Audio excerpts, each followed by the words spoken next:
നമസ്കാരം bros. Now, pre-match discussion, pre-match preview അല്ല, pre-match ഒന്നുമല്ല ഇതിനെ കുറിച്ച് സംസാരിക്കാൻ പോകുന്നത്. കാരണം we are facing against Aston Villa. അങ്ങോട്ട് പോയിട്ട് നമുക്കിപ്പോൾ തന്നെ അറിയാം നമ്മുടെ ഫേറ്റ് എന്താവുന്നുള്ളത്. ഒരു 80% ഉറപ്പിച്ചിട്ടാണ് നമ്മൾ ഇരിക്കുന്നത് ദാറ്റ് പ്രോബബ്ലി FA കപ്പിൽ നിന്ന് പുറത്താവാനായിട്ടുള്ള ഒരു സാധ്യത കൂടുതലാണെന്നുള്ളത്. വിപരീതം ആവണം എന്നുള്ളതാണ് ആഗ്രഹം. ബട്ട് പ്രാക്ടിക്കലി നമ്മളെല്ലാം ചിന്തിച്ചു കഴിഞ്ഞ് കഴിഞ്ഞാൽ it's gonna happen the opposite side. പക്ഷെ ഇന്ന് ഒരു വളരെ വ്യത്യസ്തകരമായിട്ടുള്ള ഒരു വീഡിയോ ആണ് ഞാൻ ചെയ്യാൻ ആഗ്രഹിക്കുന്നത്. അതിന്റെ മനസ്സിൽ എവിടെന്നോ എനിക്ക് ഒരു കുത്തി വന്ന ഒരു വീഡിയോ ആണ്. ഇന്ന് നമ്മളെല്ലാവരും ദേഷ്യത്തിലാണ്. പോച്ചറ്റിനോ സാക്ക് ആകാൻ വേണ്ടി കാത്തിരിക്കുന്ന ആൾക്കാരാണോ? ഭൂരിഭാഗം ആൾക്കാർ അങ്ങനെ തന്നെയാണ്. പക്ഷെ ഇന്ന് ന്യൂസ് വന്നു, അദ്ദേഹം ഈ സമ്മറിൽ മുഴുവൻ, ഈ സീസൺ മുഴുവനും ചെൽസി തന്നെ മാനേജ് ചെയ്യും എന്നുള്ളത്. അതിനെക്കുറിച്ചല്ല ഞാൻ സംസാരിക്കുന്നത് എന്നുള്ള ന്യൂസ് വരുന്നു. പ്ലെയർ ഡെവലപ്മെന്റ് ഒരു ഇഷ്യൂ ആണ്. നമുക്ക് ടാക്ടിക്കലി വല്ല ഇംപ്രൂവ്മെന്റ് കാണുന്നുണ്ടോ? കാണുന്നില്ല. Are we doing well? Absolutely not. ഇന്നിപ്പോ ചെൽസിക്കെതിരെ കളിക്കാനാണോ പ്രീമിയർ ലീഗ് ടീമുകൾക്ക് താല്പര്യം? അതെ. Are we very vulnerable? Yes. എല്ലാ ഇഷ്യൂസും ഉണ്ട് നമുക്ക് ഇന്ന്. ശരിക്കും പറഞ്ഞ ഒരു ചെൽസി ഫാൻ എന്ന നിലയിൽ എല്ലാ പ്രശ്നങ്ങളും നേരിടുന്ന ഒരു ക്ലബ്ബാണ്. Club is അൺറെക്കഗ്നൈസബിൾ. നമ്മളറിഞ്ഞ അല്ലെങ്കിൽ നമ്മൾ പ്രണയിച്ച ചെൽസിന്റെ ഒരു അൺറെക്കഗ്നൈസബിൾ മുഖം എന്ന് വേണമെങ്കിൽ പറയാം. സോ വിമർശനങ്ങൾ ഒരുപാട്, ക്രിറ്റിസിസം ഒരുപാട്, അങ്ങനെ പല കാര്യങ്ങളും നടന്നുകൊണ്ടിരിക്കുകയാണ്. ഈവൻ മിഖാലോ മുഡ്രിക്കിന്റെ ട്വീറ്റിൽ കയറി ഒരുത്തൻ കയറി ചീത്ത വിളിക്കുകയും മിഖാലോ മുഡ്രിക്ക് അതിനെ റെസ്പോണ്ട് ചെയ്യുകയും ചെയ്ത ഒരു ഇമേജ് ഒക്കെ കുറച്ച് വൈറലായി. ഒന്നുമില്ല, അദ്ദേഹം പറഞ്ഞു മിഖാലോ മുഡ്രിക്ക് തിരിച്ചു വന്നാൽ നീ വാ 1-on-1 ഡ്രിബിളിന് വാന്നും പറഞ്ഞ് അവനെ ചാലഞ്ച് ചെയ്തു. അവൻ എത്രയോ കൊച്ചു പയ്യൻ. അപ്പൊ പ്ലേയേഴ്സിന്റെ മാനസികാവസ്ഥ, എൻസോ ഫെർണാണ്ടസും ഈ പറയുന്ന കൈസെഡോവും ട്വിറ്റർ ബ്ലോക്ക് ചെയ്തു.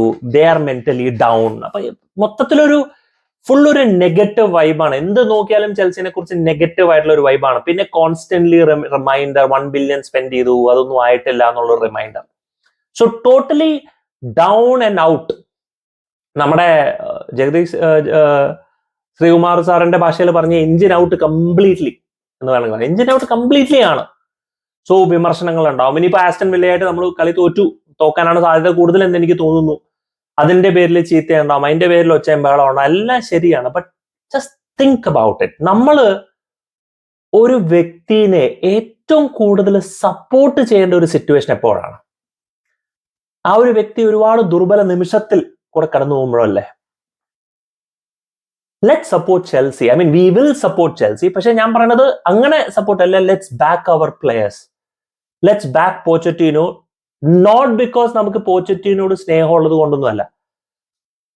Unfortunately he still our coach. ഞാനിതൊരു പോട്ടറിനെ കുറിച്ചും പറഞ്ഞിട്ടില്ല, ലാംപാർഡിനെ കുറിച്ച് പറയേണ്ട കാര്യമില്ല, വേറൊരു ഇമോഷനാണ്. പക്ഷെ പോട്ടറിനെ കുറിച്ചും പറഞ്ഞിട്ടില്ല. ഞാൻ പറയുന്നത് ലെറ്റ്സ് ബാക്ക് ആർ ടീം എന്ന് പറയുന്നത് ഇംപ്രൂവ്മെന്റ് ഉണ്ടാവുന്നോ അല്ലെങ്കിൽ എന്തെങ്കിലും പ്രതീക്ഷിച്ചിട്ടല്ല. വളരെ ദുർബല നിമിഷത്തിൽ നമ്മുടെ ക്ലബും നമ്മുടെ ഫാൻസും നമ്മുടെ പ്ലെയേഴ്സും കഴിഞ്ഞുകൂടി കൊണ്ടുപോകുന്ന ഒരു സമയത്ത് നമ്മൾ നമ്മുടെ ക്ലബിനെ ബാക്ക് ചെയ്തില്ല എന്നുണ്ടെങ്കിൽ, നമ്മുടെ പ്ലെയേഴ്സിനെ ബാക്ക് ചെയ്തില്ല എന്നുണ്ടെങ്കിൽ പിന്നെ ആരാണ് അത് ചെയ്യുക?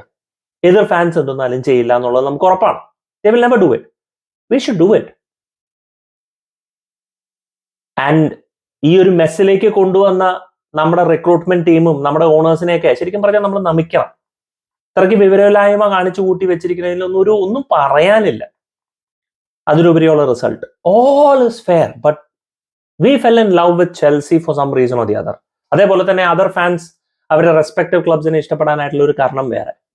ആൻഡ് ഇന്ന് നമ്മുടെ ക്ലബ്ബ് ഒരു പ്രതിസന്ധി കൂടെ പോയിക്കൊണ്ടിരിക്കുകയാണ്. നമ്മുടെ പ്ലെയേഴ്സ് പ്രത്യേകിച്ച്, ക്ലബ്ബല്ല, നമ്മുടെ പ്ലെയേഴ്സ് പ്രത്യേകിച്ച് ഒരു പ്രതിസന്ധി കൂടെ പോയിക്കൊണ്ടിരിക്കുകയാണ്. Let's support our players.